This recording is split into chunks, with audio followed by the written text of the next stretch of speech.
Hi guys, welcome to trip Joy review channel. இன்னைக்கு இந்த வருஷம் ஸ்லாஷர் ஹாரர் த்ரில்லர் படமா ரிலீஸ் ஆன அன்டில் டான்ங்கிற இங்கிலீஷ் படத்தோட ரிவ்யூ பார்க்கலாம். படத்தோட கதை என்னன்னா, படத்தோட ஹீரோயின் பேரு குளோரா. அவங்களுக்கு மெல்னு ஒரு சிஸ்டர் இருக்காங்க. மெல் ஒரு நாள் வீட்டை விட்டு போயிடுறாங்க. கொஞ்ச நேரம் கழிச்சு மெல் ஒரு வீடியோ ஒன்னு குளோராவுக்கு அனுப்பி விடுறாங்க. அதோட மெல் காணாம போறாங்க. அந்த வீடியோவில் உள்ள இடத்துக்கு குளோராவும் அவங்க நண்பர்கள் 4 பேரும் போறாங்க.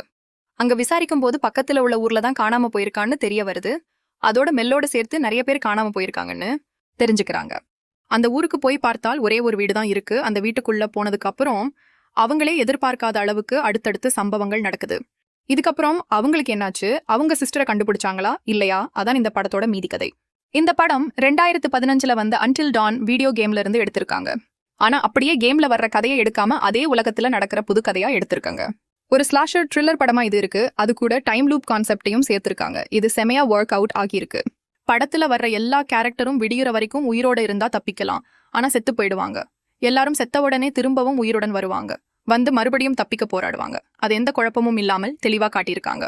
தெளிவா சொல்லணும்னா மாநாடு மூவி கான்செப்ட் மாதிரி தான். ஒவ்வொரு டைம் லூப்லயும் அவங்க ஒவ்வொரு மாதிரி சாகர சீன்லாம் வேற லெவல்ல இருக்கு. அதுலயும் அந்த பாத்ரூம் சீக்வன்ஸ் நீங்க கண்டிப்பா எதிர்பார்க்கவே மாட்டீங்க. அப்படி ஒரு சம்பவத்தை பண்ணிருப்பாங்க. இது தவிர வேற ஒரு விஷயம் படத்துக்குள்ள இருக்கு. ட்ரைலர் பார்க்காம பாருங்க, அப்பதான் அதை நல்லா என்ஜாய் பண்ண முடியும். அதை வச்சு கடைசி 25 நிமிஷம் செம விறுவிறுப்பா திகிலா மிரட்டி விட்டுருப்பாங்க. ஜம்ப் ஸ்கேர் சீக்வன்ஸ்லாம் சூப்பரா இருக்கு.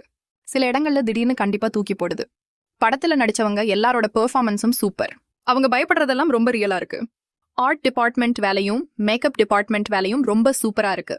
படத்தோட பின்னணி இசை நல்லா இருக்கு. நமக்குள்ள ஒருவித பயத்தை கிளப்புது. படத்துல ஒரு சின்ன பிரச்சனை என்னன்னா, அந்த டைம் லூப் ஏன் நடக்குது, எப்படி நடக்குதுன்னு சொன்னது அவ்வளவு தெளிவா இல்ல. சில விஷயங்களை அப்படியே டக்குன்னு கடந்து போயிட்டாங்க. மொத்தத்துல நீங்க ஸ்லாஷர் ஹாரர் த்ரில்லர் ரசிகரா இருந்தீங்கன்னா இந்த படம் மஸ்ட் வாட்ச். மத்தவங்களுக்கு ஒரு தடவை பார்க்க ஒர்த்தான படம் தான் இது. செக்ஷுவல் கண்டென்ட் சுத்தமா இல்ல, ஆனா கொடூரமான காட்சிகள் நிறைய இருக்கு. சோ குடும்பத்தோட சேர்ந்து பார்க்க முடியாது. இந்த ரிவ்யூ உங்களுக்கு பிடிச்சிருக்கும்னு நம்புறேன். அடுத்த வீடியோவில் பார்ப்போம். Bye bye friends.